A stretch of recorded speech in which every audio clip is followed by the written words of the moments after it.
네, 오늘 우리에게 주신 하나님의 말씀은 창세기 28장 10절부터 12절의 말씀인데 저와 여러분이 함께 교독하시도록 하겠습니다. 야곱이 브엘세바에서 떠나 하란으로 향하여 가더니 한 곳에 이르러는 해가 진지라. 거기서 유숙하려고 그 곳에 한 돌을 가져다가 베개로 삼고 거기에 누워 자더니 꿈에 본즉 사닥다리가 땅 위에 서 있는데 그 꼭대기가 하늘에 닿았고 또 본즉 하나님의 사자들이 그 위에서 오르락 내리락 하고 또 본즉 여호와께서 그 위에 서서 이르시되 나는 너의 조부 아브라함의 하나님이요 이삭의 하나님이라. 내가 누워 있는 땅을 내가 너와 내 자손에게 주리니 내 자손이 땅에 티끌같이 되어 내가 서쪽과 동쪽과 북쪽과 남쪽으로 퍼져나갈지며 땅의 모든 족속이 너와 내 자손으로 말미암아 복을 받으리라. 내가 너와 함께 있어 내가 어디로 가든지 너를 이끌어 이 땅으로 돌아오게 할지라. 내가 내게 허락한 것을 다 이루기까지 너를 떠나지 아니하리라 하신지라. 야곱이 잠이 깨어 이르되 여호와께서 과연 여기 계시거늘 내가 알지 못하였도다. 이에 두려워하여 이르되 두렵도다. 이곳이여 이것은 다름 아닌 하나님의 집이요 이는 하늘의 문이로라 하고. 야곱이 아침에 일찍이 일어나 베개로 삼았던 돌을 가져다가 기둥으로 세우고 그 위에 기름을 붓고 그곳이 하였더라. 이 성의 옛 이름은 루스더라. 야곱이 서원하여 이르되 하나님이 나와 함께 계셔서 내가 가는 이 길에서 나를 지키시고 먹을 떡과 입을 옷을 주시어 내가 평안히 아버지 집으로 돌아가게 하시오면 여호와께서 나의 하나님이 되실 것이요 22절 같이 읽습니다. 내가 기둥으로 세운 이 돌이 하나님의 집이 될 것이요 하나님께서 내게 주신 모든 것에서 10분의 1을 내가 반드시 하나님께 드리겠나이다 하였더라. 아멘. 네, 아마 우리 푸른나무 교회를 조금 오래 다니신 분들은 성경 속의 인물들 가운데 제가 누구를 제일 좋아하는지 잘 아실 거예요. 누굴까요? 네, 맞습니다. 베드로. 신약 성경에는 베드로입니다. 그런데 구약 성경에는요? 네, 뭐 물어보나 마나죠. 야곱입니다. 둘 다 문제가 많은 인물들이지만 그럼에도 불구하고 하나님께 붙잡혀서 귀하게 쓰임받은 그런 인생의 대표적인 인물들입니다. 근데 특별히 인간적인 면에서 보면 베드로보다 야곱이 훨씬 더 문제가 많아 보입니다. 이기적이고 교활하고 사기꾼적인 기질이 있고 욕심이 많고 어느 면으로 보나 하나님의 백성을 대표하는 인물이 되기는 어려운 사람 같아 보입니다. 사실 이름 자체가 문제가 있어요. 야곱이라는 이름의 어원이 될 가능성이 있는 단어를 보통 성경학자들은 두 단어를 이야기하는데 아케브라는 단어가 있습니다. 아케브, 발꿈치라는 단어예요. 야곱이 태어날 때 쌍둥이로 태어났는데 자기 형이 자기보다 먼저 나가서 장자의 축복을 형이 받게 되는 것을 시기하고 질투하여 못 나가게 하려고 형의 발꿈치를 붙잡고 나온, 그래서 그 발꿈치라는 아케브라는 단어에서 야콥이라는 이름을 받지 않았는가 하는 생각을 하게 됩니다. 또 다른 어원이 될 수 있는 단어는 아카브라는 단어인데 속이다라고 하는 뜻을 가지고 있습니다. 여러분, 우리가 너무 잘 알고 있지 않습니까? 형도 속이고 아버지 이삭도 속이고, 그래서 에서가 아버지 이삭에게 울면서 내 동생이 속이는 자가 아닙니까? 라고 할 때 아카브, 거기서 야곱.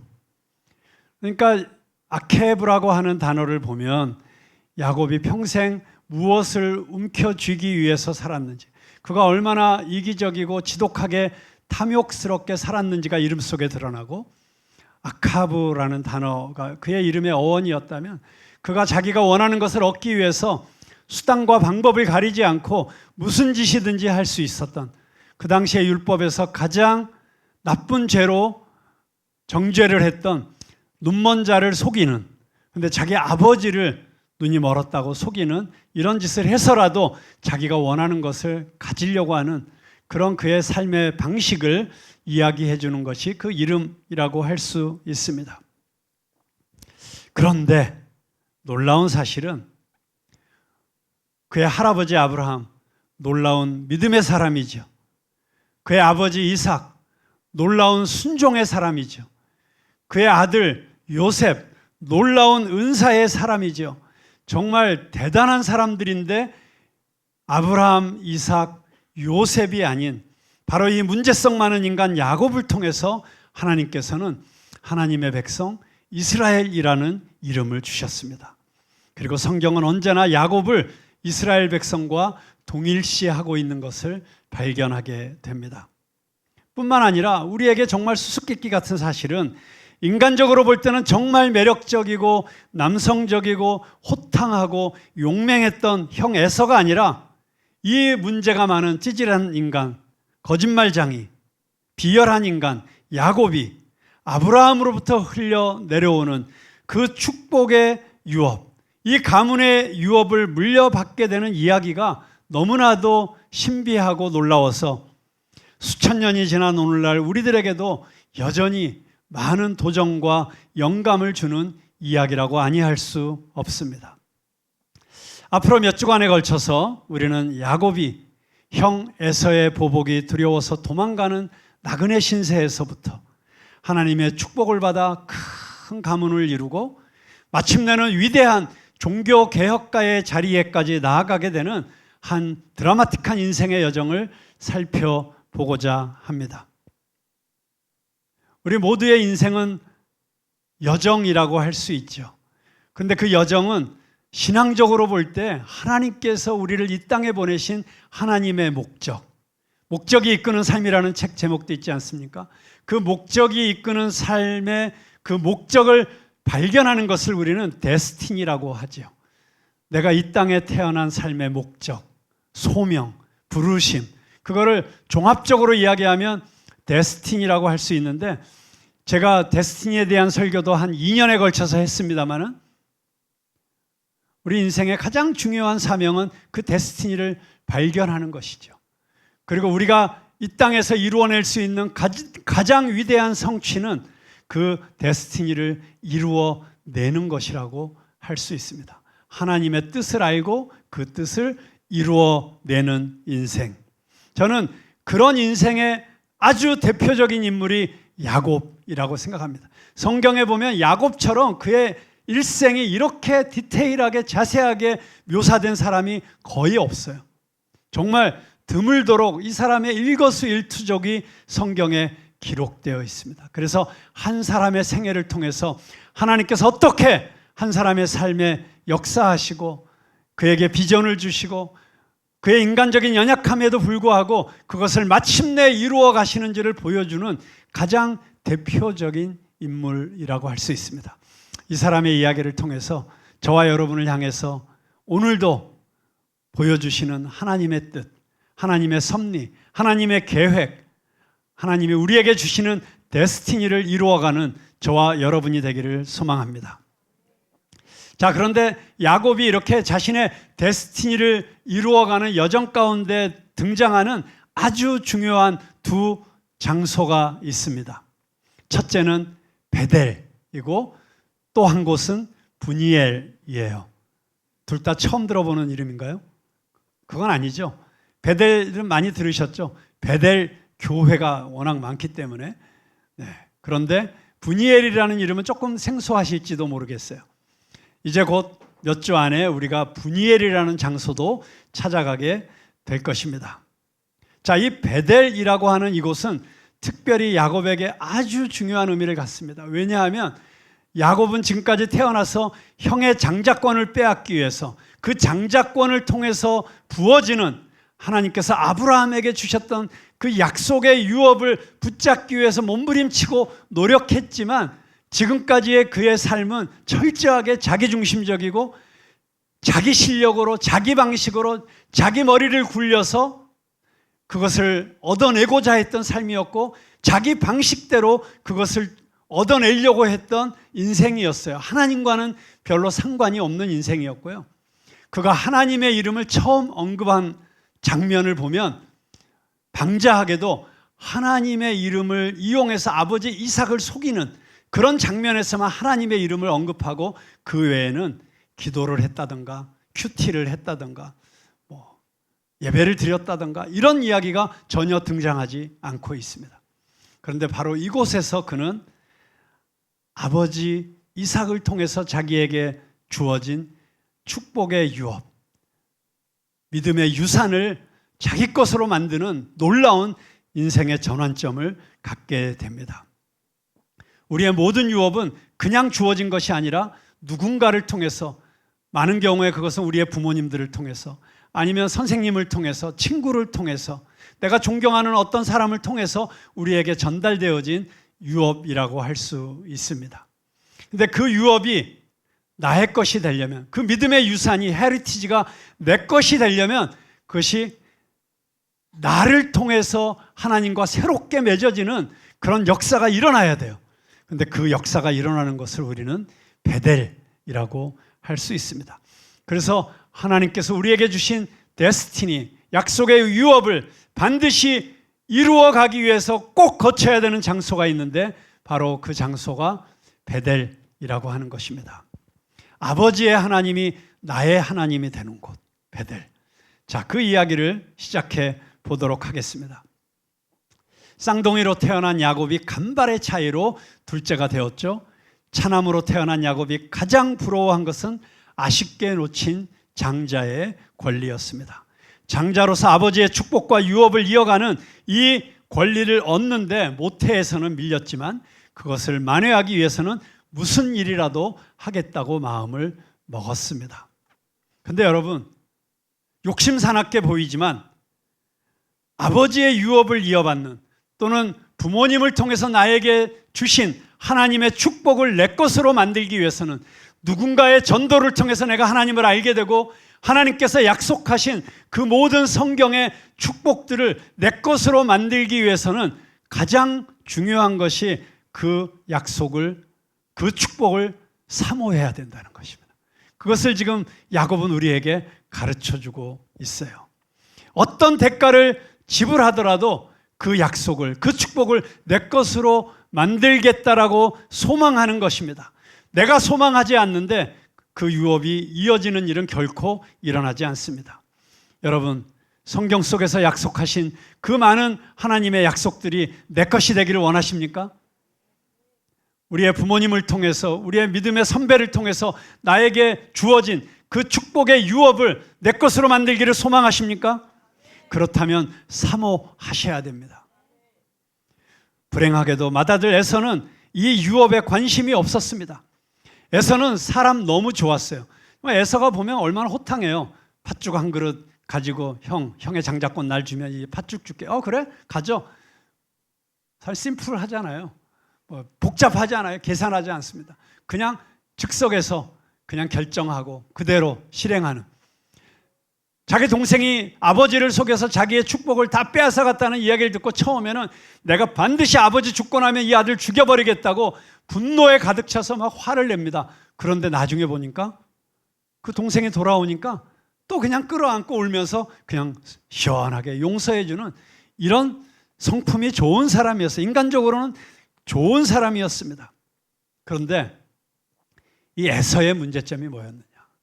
에서의 문제점은 자기가 마땅히 받아 누려야 되는 장자의 축복에 별로 관심이 없었고 성경에 보면 경홀히 여겼다. 이렇게 기록이 되어 있어요. 여러분, 왜 에서가 아니고 야곱이었을까? 많은 신학적인 이론이 가능하지만 그냥 이스라엘 사람들의 전통 가운데서 에서가 선택받지 못했던 이유는 심플합니다. 그가 하나님이 주신 축복을 경홀히 여겼기 때문에. 때로 우리가 너무 인간적으로 나이스해서 너무 사람이 괜찮아서 까짓거 괜찮아 하고 내가 마땅히 붙잡아야 될 나의 권리를 쉽게 포기해버리는 사람들을 보게 돼요. 아무것도 아닌 것처럼. 여러분, 아무것도 아닌 것이 아니죠. 하나님이 여러분에게 주신 분깃, 여러분에게 주신 유업을 소홀히 여기거나 가볍게 여겨서 그냥 쉽게 내던져버리는 그런 잘못을 저지르지 않게 되길 주님의 이름으로 축복합니다.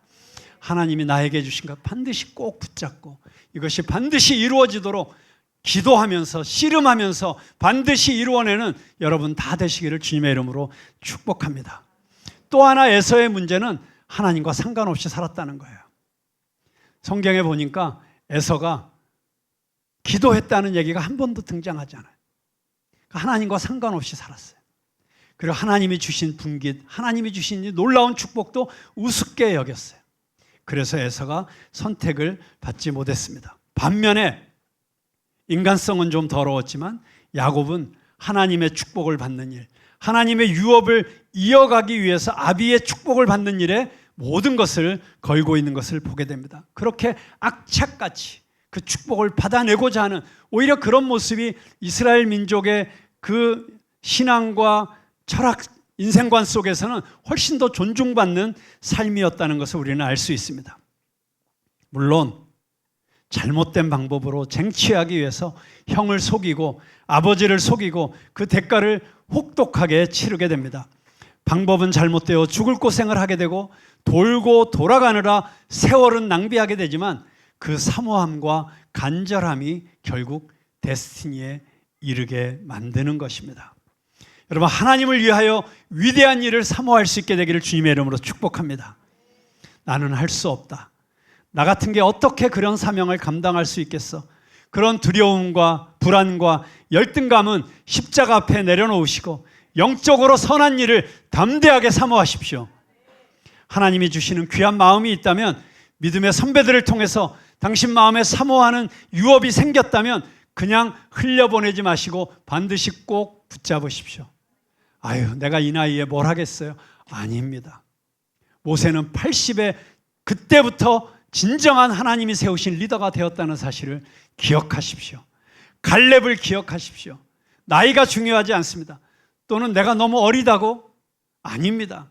디모데에게 사도 바울은 이렇게 얘기하죠. 너의 나이의 어림을 인하여 사람들이 너를 업신여기지 못하게 하라. 나이 어리다고 하나님을 못하는 게 아니다. 여러분, 우리 나이가 많고 적은 것이 문제가 아니고 부유하고 가난하고 건강하고 병약하고 이게 중요하지 않습니다. 우리는 어떤 상황 속에서도 하나님께서 주시는 꿈과 유업을 붙잡을 수 있는 사람들인 것을 믿으시기 바랍니다. 사모하며 기도하십시오. 물론 말씀드린 것처럼 야곱은 그 간절함과 사모함이 그의 잘못된 인간성과 만나서 치명적인 잘못을 저지르게 되고 결국 집에서 도망치는 신세가 됩니다. 당시에 혼자 먼 길을 떠나 여행을 한다는 것은 너무나도 위험한 일이었습니다. 하루하루를 위기감 속에서 보내야 했습니다. 사나운 짐승이나 도적이 언제든지 나타날 수 있었습니다. 더 우울한 것은 소망이 보이지 않았다는 것입니다. 언제 집으로 돌아올 수 있을지, 아니 살아서 돌아올 수는 있는 건지, 이 집으로 돌아오지 못하면 약속한 땅을 물려받지 못하는데 여기로 다시 돌아올 수 없으면 그렇게 어렵게 빼앗은 장자의 축복도 결국 내 것이 될 수 없는데, 그날도 야곱은 피곤한 몸을 쉬기 위해서 노숙을 했습니다. 가나안으로부터 약 100km 정도 떨어진 곳이었습니다. 광야에서 해가 떨어지면 길에서 자는 것 말고는 방법이 없었습니다. 적당한 돌을 하나 골라서 베개를 삼고 잠이 들었습니다. 여러분, 그런데 지금 이 빈 들에서 차가운 밤 이슬이 내리는 곳에서 그저 자기 겉옷을 벗어서 이불을 삼고 돌을 베개 삼아서 자는 이 모습처럼 처량한 모습은 없습니다. 처량할 뿐만 아니라 언제 어떻게 위험한 일이 닥칠지 모르는, 영어로 말하면 vulnerable하다 그러죠. 쉽게 상처받을 수 있는 아주 연약해진 모습, 연약해진 상태. 근데 여러분 아십니까? 우리가 하나님을 만날 수 있는 가장 좋은 시간은 바로 우리가 이렇게 vulnerable해졌을 때라는 것입니다. 감정적으로나 육체적으로나 정서적으로나 어떤 면에서든지 우리가 이렇게 연약해졌을 때, 그래서 여러분 때로는 고난이 우리에게 축복이 되는 것 아니겠습니까? 왜냐하면 어려움이 닥칠 때, 고난이 닥칠 때, 환경이 나빠졌을 때 우리는 쉽게 위험에 노출되죠. 그런데 그 위험에 노출된 그 순간이 영적으로는 가장 민감해지는 시간이고, 그래서 하나님을 더 쉽게 만날 수 있는 기회가 될 수 있다고 하는 것입니다. 그리고 우리가 그런 시간들을 통해서 하나님을 만날 수만 있다면 그것은 오히려 변장된 축복이라고 아니할 수 없습니다. 환경이 좋은 것이 아니라 하나님이 내 옆에 계신 것을 내가 발견하고 하나님과 교제하고 하나님과 동행할 수 있는 것이 우리 인생의 가장 큰 축복인 줄로 믿으시기 바랍니다. 정말 그렇게 가장 연약한 모습으로 누워 자고 있는 야곱에게 놀라운 일이 벌어집니다. 하나님께서 찾아오신 것입니다. 비참한 노숙자 야곱에게 하늘이 열리고 열린 하늘을 통해서 천사들이 왕래하고 하나님께서 강림하셔서 친히 말씀하십니다. 하나님께서 야곱의 모든 부족함에도 불구하고 그 안에 있는 열망, 하나님의 유업을 잊기 원하는 그의 열적인 영적인 갈망을 보시고 야곱을 찾아오신 것입니다. 험악한 인생길을 걸어가던 야곱에게 하늘이 열렸으니 이것이 곧 베델 사건입니다. 그렇습니다. 영적 갈망이 있는 사람에게는 베델이 있습니다. 여러분, 하나님의 축복을 받아 누리기를 원하십니까? 우리 140년 전 이 땅에 복음이 전해졌고 선교사님들을 통해서 또 그 선교사님들을 통해서 처음 예수를 믿은 우리 믿음의 선배들을 통해서 그 이후에 계속되어진 복음의 역사를 통해서 우리에게 흘러내려온 우리 민족을 향한 대한민국 사람들을 통해서 지금 이 시대에 하나님께서 이루시기를 원하시는 그 영적인 유업을 받아 누리는 그 역사의 주인공이 되어 역사의 한 페이지를 장식해가는 그런 위대한 삶을 살기를 여러분 원하십니까? 그렇다면 사모하십시오. 그 사모함이 여러분을 베델로 인도하실 것입니다. 베델은 하나님께서 우리에게 데스티니를 계시하시고 그것을 이루어 가시겠다는 언약을 맺으시는 곳입니다. 그날 베델에서 하나님과 야곱과 언약을 맺으셨습니다. 하나님께서 그 언약은 예전에 아브라함을 통해서 맺었던 언약이었습니다. 너로 인해 큰 민족을 이룰 것이며 내 자손이 땅의 티끌같이 될 것이다. 내 자손들은 동과 서와 남과 북으로 전 세계로 퍼져나갈 것이라는 것이죠. 너와 내 자손은 복의 근원이 될 것이다. 하나님이 아브라함에게 주신 복이었는데 그것이 이삭에게 그리고 이삭을 통해서 드디어 야곱에게 전해졌을 뿐만 아니라 이제 이 약속이 하나님께서 직접 야곱에게 다시 한번 선포해 주시는 것입니다. 드디어 야곱이 그렇게도 원하고 원했던 자신의 데스티니, 아비의 유업을 계승하는 데스티니가 확정된 것입니다. 아비의 유업을 잇는 이 야곱의 데스티니는 팥죽으로 권리를 산다고 이루어지는 것도 아니고 아비의 축복을 어거지로 속여서 받는다고 되는 것도 아니었습니다.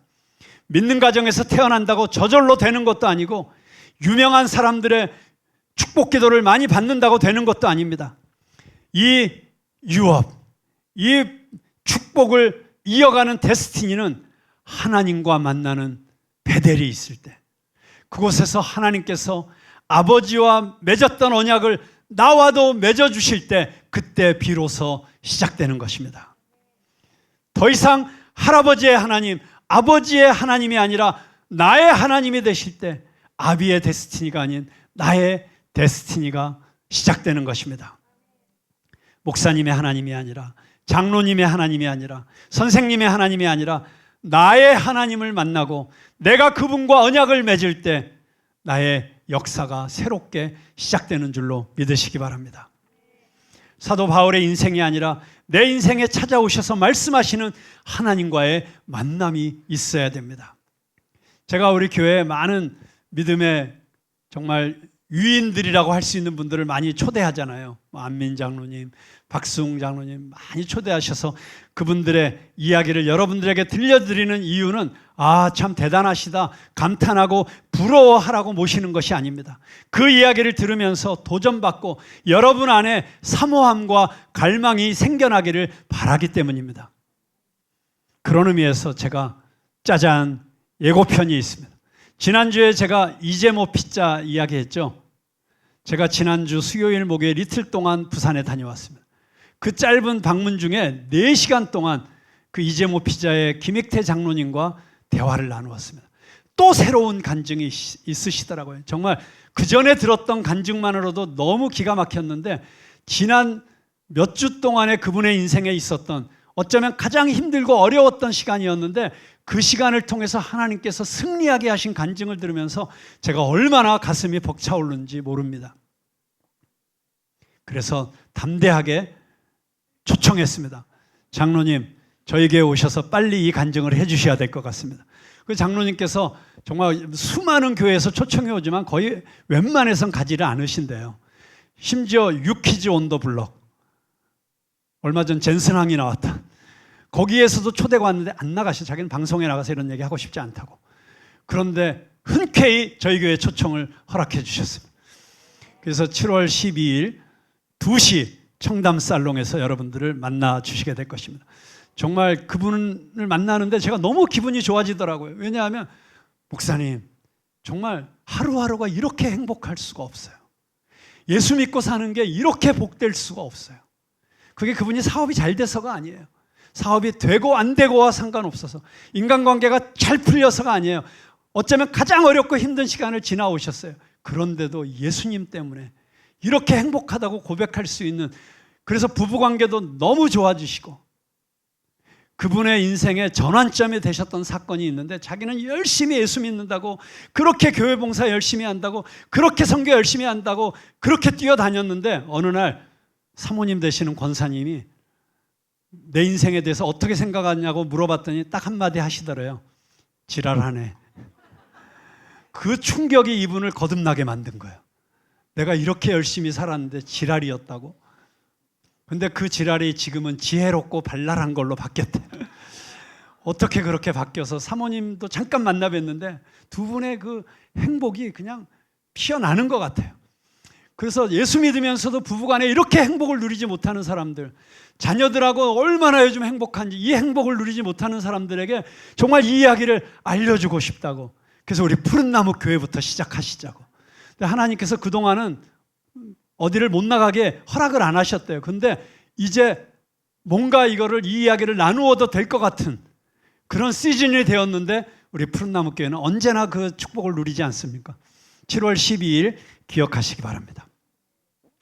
자, 여러분, 오늘 정원 모임을 하실 때도 서로 하나님께서 나에게 주셨던 약속, 나의 유업, 내가 만났던 베델, 내가 하나님을 처음 경험했던 그 베델의 이야기들을 서로 나누면서 서로 도전받고 여러분 안에 갈망이, 사모함이 생겨나시기를 바랍니다.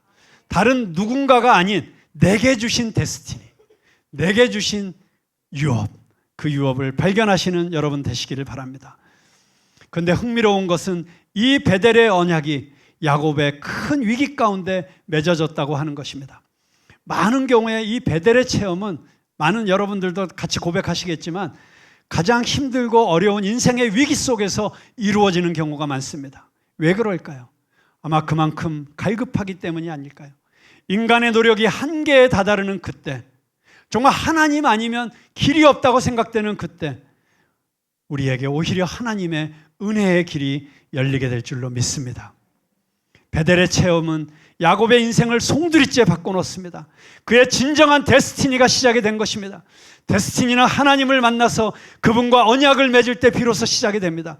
데스티니는 우리를 향한 하나님의 계획이며 약속이기 때문에 하나님을 만나지 않고 그분의 음성을 듣지 않고는 그 데스티니가 시작이 될 수가 없습니다. 그 하나님이 보여주신 나의 데스티니에 동의해서 하나님과 언약을 맺을 때, 나도 그것을 나의 인생의 목적으로 삼을 때, 그때 비로소 나의 데스티니가 시작이 되는 것입니다. 우리는 그것을 비전이라고 부를 수도 있고 소명이라고도 부를 수 있습니다. 여러분, 이 베델이 있으십니까? 당신의 베델은 어디에 있습니까? 우리에게 필요한 것은 모태신앙이 아니고 베델신앙입니다. 물론 모태신앙에는 특별한 축복과 은혜가 있습니다. 그러나 베델 경험이 없는 모태신앙은 허무하고 공허합니다. 모태신앙이 잘못하면 모태신앙이 되는 경우가 많습니다. 나는 이것도 못해, 저것도 못해, 전도도 못해, 봉사도 못해. 여러분, 베델의 체험은 이후 야곱의 인생의 중요한 기초석이 됩니다. 하나님을 만난 야곱이 베델에서 언약의 징표로 서원을 합니다. 언약은 한쪽에서 일방적으로 맺을 수 있는 것이 아닙니다. 언약이 실효를 발휘하기 위해서는 그 언약을 이루어가는 일에 헌신하겠다는 쌍방의 서약이 모두 필요합니다. 야곱이 언약에 동의함으로써 베개로 삼았던 돌을 가져다가 기둥으로 세우고 하나님의 집을 세울 것을 서원을 합니다. 오늘 우리가 읽었던 20절에서 22절까지의 야곱의 첫 기도, 서원 기도가 등장을 합니다.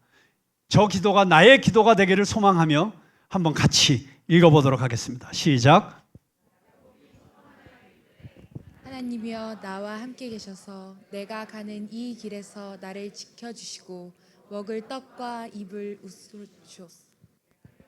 평안히 아버지 집으로 돌아가게 하시오면 여호와께서 나의 하나님이 되실 것이요 내가 기둥으로 세운 이들이 하나님이 집이 될 것이요 하나님께서 내게 주신 모든 것에서 10분의 1을 내가 반드시 하나님께 드리겠나이다 하였더라. 아멘.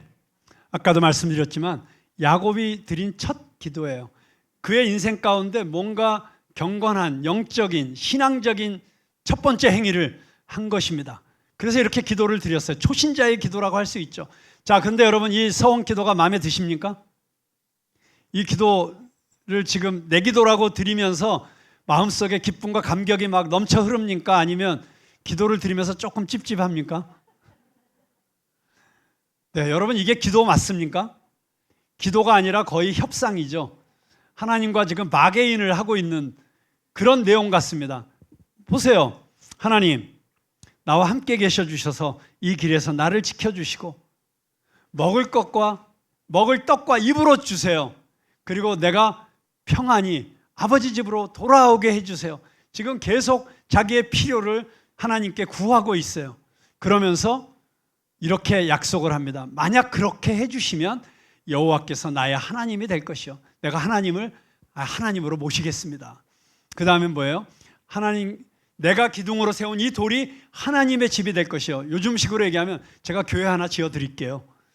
여기를 제단으로 만들어 드릴게요. 그리고 뭐예요? 내가 10분의 1, 11조 드릴게요. 하나님 저 지켜주시고 먹여주시고 입혀주시고 그리고 제가 성공하게 해주시면, 그래서 내가 아버지의 이 유산을 다 물려받게 해주시면 그러면 내가 11조 드릴게요. 그리고 하나님은 하나님으로 인정해 드릴게요. 이런 협상을 지금 하고 있습니다.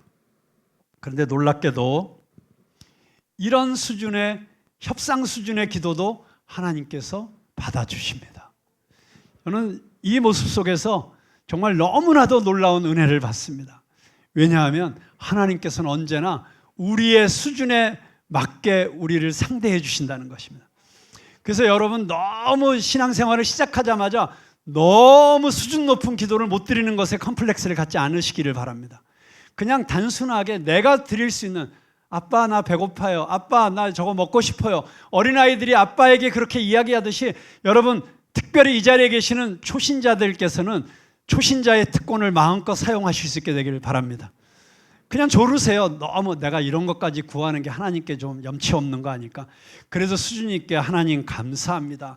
뭔가 이렇게 하나님께 내가 뭘 해드리겠다는 기도를 해야지 하나님 주세요 주세요 하는 기도는 안 해야 되지 않을까? 물론 여러분 장성해서 성인이 되어서 이미 아버지보다 수입이 많으면서 계속 아버지한테 와서 용돈만 뜯어가면 안 되죠. 이제는 금일봉 드려야죠. 부모님이 제일 좋아하시는 거 뭐죠? 사자성어로 계좌이체 해드려야 되잖아요. 그런데 그건 안 하고 계속 달라고만 하면 아버지가 기뻐하시겠어요? 그런데 초신자 때는 어린아이처럼 마음껏 구하세요. 그리고 그것들을 이루어 주시면서 내가 너 하나님인 거 봤지? 나 하나님이야 라고 하시는 그런 경험들을 하실 수 있게 되기를 바랍니다. 자, 이렇게 야곱의 수준에 맞는 그 기도조차도 들어주시고 거기서 언약을 맺어주셨어요. 그때 야곱이 어떤 일을 합니까? 아주 훌륭한 일을 합니다. 돌을 쌓았어요. 돌을 쌓고 그 위에 기름을 부었어요. 여러분 이것은 무슨 뜻입니까? 잊지 않겠다는 의지의 표현입니다. 여러분 베델의 경험이 있으신 분들이 있으실 거예요. 여러분들에게 묻습니다. 돌을 쌓으셨습니까? 하나님의 은혜를 잊지 않고 기억하고 계십니까? 인간은 너무 쉽게 망각합니다. 그러나 하나님은 잊지 않고 계십니다. 우리의 데스티니가 흐려지는 것은, 우리 하나님과 맺었던 언약이 흔들리는 것은 하나님이 베푸신 은혜, 그분과 맺은 언약의 기억이 흐려지기 때문입니다. 야곱은 베델에 돌을 쌓았습니다. 여러분, 하나님의 은혜가 있었습니까? 약속의 말씀이 있었습니까? 그렇다면 오늘 돌을 쌓고 그 위에 기름을 부으실 수 있기를 바랍니다. 돌을 쌓은 야곱이 하나님 앞에 서원을 했습니다. 언약은 쌍방이 맺는 것입니다. 하나님의 약속은 일방적인 것이 아닙니다. 그분의 약속은 우리의 반응을 요구합니다. 야곱이 돌로 기둥을 세우고 그 위에 기름을 붓고 서원을 했을 때, 그때 비로소 언약이 성사되었습니다. 그의 데스티니를 향한 하나님의 약속이 효력을 발휘하기 시작한 것입니다. 우리에게 베델은 하나님을 만난 장소이며 하나님께 서원한 장소입니다. 내 인생은 주님의 것입니다. 평생 하나님 나라를 위해서 살겠습니다. 내 인생의 가운데 토막을 선교지에 드리겠습니다. 주님의 종이 되겠습니다. 하나님을 위해서 돈을 벌겠습니다. 여러분, 그런 약속들 기억하십니까? 하나님과 만났을 때, 하나님의 그 놀라운 은혜를 경험했을 때 아주 자연스럽게 우리 입에서 터져나왔던 그 서원의 기도를, 그 약속의 기도를 여러분 기억하시고 계십니까? 혹시 여러분은 잊으셨을지 몰라도 하나님은 기억하시고 계십니다. 그리고 지금도 하나님과 나 사이에 맺은 그 언약이 내 인생 가운데 역사하고 있습니다. 베델의 체험은 위기 때마다 야곱의 인생을 지탱해주는 버팀목이 되었습니다. 야곱의 인생이 이렇게 하나님을 만났다고 그 다음부터 일사천리로 그냥 순풍에 돛단 듯이 흘러간 인생이 아니에요. 끊임없이 어려움을 당했습니다. 자기보다 더 수가 높은 삼촌 라반을 만나서 속임수로 결혼을 하고 위장 결혼하고, 그리고 또 자기가 재산을 많이 갖게 되었을 때는 핍박을 받고 쫓겨나게 되고, 그런 어려움을 겪게 되었을 때 하나님께서 나타나십니다. 그리고 말씀하십니다. 창세기 31장 13절에 그 말씀이 나오죠. 앞으로 우리가 다시 공부하겠습니다. 한번 같이 읽어보겠습니다. 시작. 나는 베델의 하나님이라. 내가 거기서 기둥에 기름을 붓고 거기서 내가 서원하였으니 지금 일어나 이곳을 떠나서 내 출생지로 돌아가라 하셨느니라. 자, 여러분 보세요. 하나님께서 기억하고 계셨어요. 나는 베델의 하나님이라. 그리고 거기서 누가 기름을 부었습니까? 야곱이죠. 내가 거기서 기둥에 기름을 붓고 거기서 내게 서원하였으니, 하나님 다 기억하고 계신다는 것입니다. 이것이 야곱의 신앙의 기초이며 머릿돌이었습니다. 하나님께서 야곱에게 축복하시고 역사하시고 인도하시는 근거가 무엇인가? 베델입니다. 그곳에서 기름을 붓고 서원했던 그 약속의 시간을 기억하고 계시는 것입니다. 이것이 하나님이 야곱의 인생 속에서 일하시는 근거였습니다. 그리고 이 베델의 언약이 야곱이 위기 때마다 돌아갈 고향이며 버팀목이며 기초석이었습니다. 여러분, 하나님과의 언약이 이루어졌던 곳, 하나님이 받으시고 인정하셔서 언약의 초석으로 삼으신 그곳 베델이 있으십니까? 저에게도 그 베델이 있습니다. 제가 종종 간증하는 남아프리카 공화국의 케이프타운의 라이온스 헤드, 2010년 제가 우울증에서 회복될 때 정말 성령께서 임하셔서 저를 완전히 회복시키시고 저의 인생의 세 가지 비전, 통일을 위해서 일해라, 청년 부흥을 위해서 일해라, 푸른나무 교회가 건강한 중소형 교회 모델이 되는 교회가 되게 만들어라, 이 세 가지 약속을 붙잡고 지난 15년을 달려왔습니다. 힘들고 어려울 때마다, 포기하고 싶을 때마다 하나님께서 그 약속의 장소를 기억나게 하셨고, 작년에는 15년 만에 다시 돌아가서 지팡이까지 받아 돌아오면서 정말 그곳이 저의 베델이라는 사실을 다시 한번 확인했습니다. 여러분에게는 어떤 베델의 위치가, 장소가 있으십니까? 힘들고 어려울 때마다, 내려놓고 싶을 때마다 기억나게 하시는 그 베델, 위기의 순간마다 내가 돌아가는 영적인 버팀목이 되는 장소 베델. 여러분, 베델이 없는 사람은 돌아갈 곳이 없는 사람입니다. 인생에 버팀목이 없는 사람입니다. 우리가 잘 아는 대로 야곱의 인생에 또 한 번의 위기가 찾아오죠. 이전의 위기와는 비교할 수 없는 심각한 위기가 찾아옵니다. 딸 디나가 강간을 당하고 아들들이 그것에 대해서 보복을 해서 세겜 족속의 남자들을 다 죽여버립니다. 가나안 족속 전체에게 이제 공공의 적이 되어버렸습니다. 이제 전쟁이 시작되면 자기 집안이 완전히 몰살당할 위기에 처했습니다. 이 절체절명의 순간에 하나님께서 다시 찾아오십니다. 창세기 35장 1절 말씀 한번 같이 읽어보겠습니다. 시작. 하나님이 야곱에게 이르시되 일어나 베델로 올라가서 거기 거주하며 내가 내 형에서 내게 아멘. 자, 이 위기의 순간에 하나님 다시 나타나십니다. 그리고 뭐라고 말씀하십니까? 일어나 베델로 올라가라. 네가 형 에서의 낯을 피하여 도망하던 때에 내게 나타났던 하나님께 거기서 단을 쌓아라. 여러분, 기억하라는 것입니다. 우리가 지금까지 살아오면서 그 수많은 위기의 시간들을 지날 때마다 결코 하나님께서 우리를 내버려 두셨던 적이 없습니다. 하나님께서 일어나셔서 넘어졌던 내 손 붙잡아 일으켜 주셨고, 물속에 빠져서 허우적거리고 있던 나를 손을 잡아 일으켜 세워주셨고, 풍랑 속에 울부짖고 있을 때 하나님께서 나타나셔서 큰 평안을 허락해 주셨던 그 하나님을 기억하라고 하는 것입니다. 그 기억 속에서 우리는 다시 지금 이 위기의 순간에도 우리를 승리케 하실 하나님을 바라보며 소망을 갖게 되는 것입니다. 혹시 지금 고난의 시간을 지나가고 계십니까?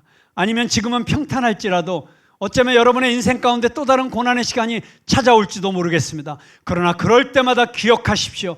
베델의 하나님을 기억하십시오. 다시 그분 앞에 나가 무릎 꿇고 단을 쌓으십시오.